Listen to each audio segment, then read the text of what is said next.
So, life update para sa mga dinosaur na maliliit. Dahil galing tayo ng Thailand, medyo matagal na hindi tayo nakapag-update. Tignan natin yung mga maliliit na dinosaur. Balita ako kasi naglalakad na daw sila. At nakabukas na yung mga mata. Tara, tignan natin kung gaano ka-cute itong mga to. Ito na yung malalaking, maliit na dinosaur dahil nung iniwan natin sila mga idol, sobrang liit pa nung lumabas sila kay Hershey. Ngayon, ang cute na at ang bubotsyog na. Oh. Tignan nyo kung gaano nakalalaki. At tignan nyo yung mata. Blue eyes!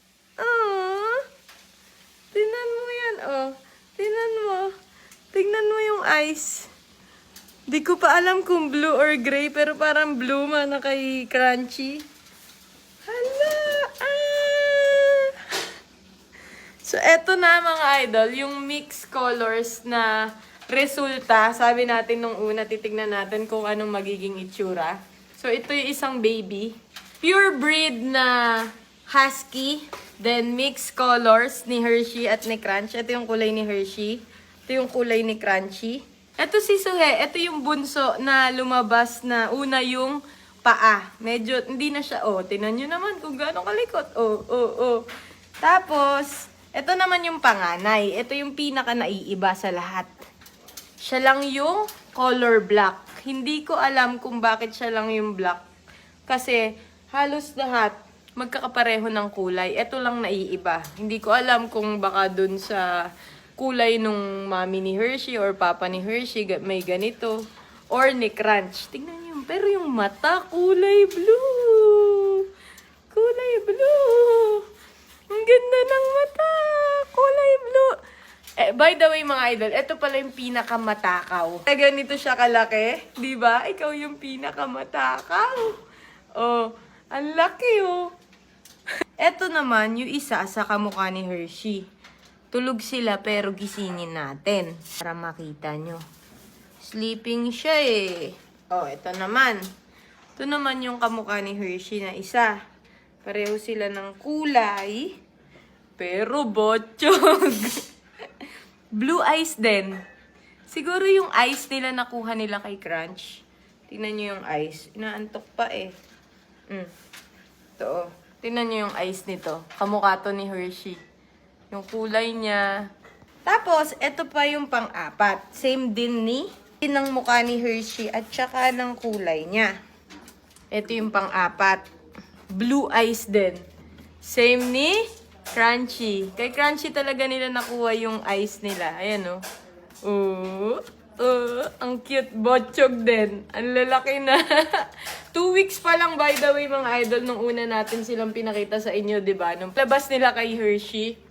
Ngayon, ganito na sila kalalaki, Naglalakad na yan, mamaya papakita ko sa inyo. Tapos, mga idol, papakita ko na sana sa inyo yung pinaka-favorite ko as of now kasi super cute, super lambing, super ganda ng kulay, super botsyog, super alive. Pero, tingnan nyo ginagawa niya ngayon.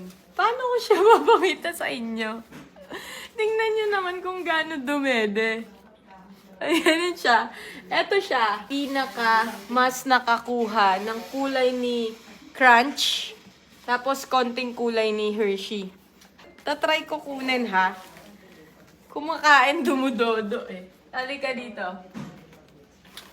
Hindi ko pa alam, baka pangalanan kong Pachi or Milka. Dahil mga chocolates yung pangalan nila. Ayan siya, Tingnan nyo naman. Blue eyes.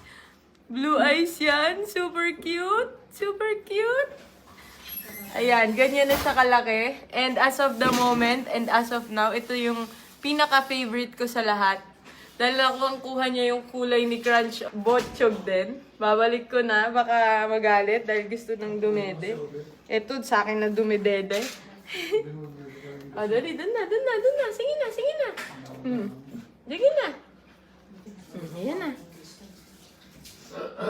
So mga idol, yun yung favorite ko. Kayo, sino favorite nyo dito sa 5? Malay nyo. Kayo na ang magre-home dito sa mga ilang maliliit na dinosaurs ni Hershey. Sa mga susunod pang update sa mga maliliit na dinosaurs kasi hindi na ako makapaghintay. Tingnan mo. Tingnan mo dumede, grabe. Di na ako makapaghintay, makikipaglaro muna ako dito sa mga maliliit na dinosaurs. Update ko kayo sa mga pwede pa nilang mga ginagawa na hindi ko pa na-share sa inyo. See you!